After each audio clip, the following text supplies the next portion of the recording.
Hello, and welcome to our beginning HTML class.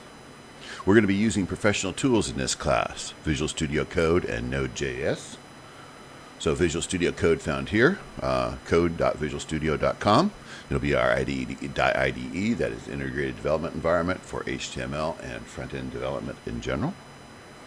And then Node.js. Node.js is based on the V8 JavaScript engine from the Chrome browser. It's separated from the browser and running as a platform application, that is Node.js. Node.js is also a management tool for professional front-end web developers, and that's the way we will use Node.js. It's going to be used as a management tool. Specifically, Node Package Manager, NPM, part of Node. So you can find that, Node.js, at nodejs.org. Download those two tools, and we'll begin. So using Visual Studio Code. Visual Studio Code has a folder-based project, and this is a trend for newer IDEs. So you start an operating system folder, click on it in Visual Studio, and that's your project folder. Older IDEs had a different idea, such as Visual Studio, different from Visual Studio Code. They're both Microsoft products, but Visual Studio has been around at least since the 1990s. It's gone through many iterations. It's powerful. It's well liked in the developer community. But don't confuse that with Visual Studio Code, which is a lightweight, newer development tool, also from Microsoft, but open source and really quite different from Visual Studio. Eclipse is also an older IDE. These older IDEs have their own meta project like folder information. If you've started projects either in Visual Studio or Eclipse, you have more steps to start a project than simply creating an empty folder and opening that folder in the IDE, and that's your project folder. But they have some flexibility in that you can have files outside of a project folder stored elsewhere on your machine or on your network. This is an additional flexibility you get from the meta information that those two IDEs will store for you, but that's flexibility that very few people in the end use. So when we're going to start out using Visual Studio, and we'll see that to create a new project, we'll simply create a new folder. Here I am in my operating system folder, the E drive, projects, HTML lecture. I'll create a new folder. Call it start. Then right click on that folder and open with code. That's it. Now we've started our Visual Studio Code project. The next thing to do, create a file inside that project. And we'll call it index.html.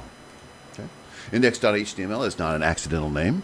It's the default name, index, for the home page of a website. You can overcome that default name or do something different, but for us, we'll stick with index.html as our beginning home page.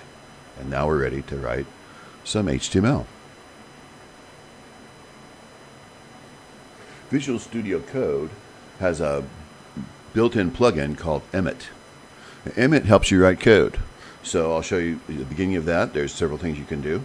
Type HTML, and this is the Emmet responding here, kind of like IntelliSense. I'll pick HTML5 and hit the tab key. There's my HTML boilerplate. Later on we'll take a little look at this HTML boilerplate so we can understand what all of this stuff means. Now for the next part, we're going to look at this in a browser. Now we can launch a browser and open this file directly, but we're going to use a more sophisticated tool set than that to do this. Using Visual Studio Code, go up to the terminal window and do new terminal.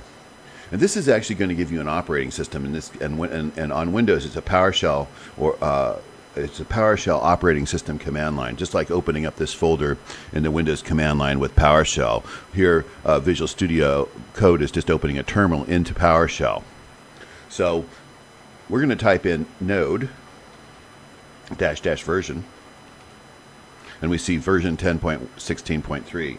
So type that in and make sure you get that response. If you do, you have Node correctly installed and you're ready for the next step.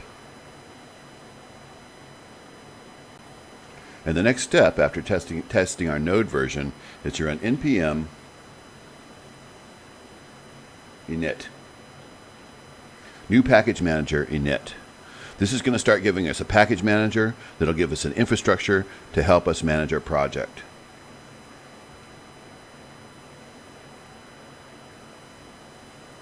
All right. It's going to ask me several questions.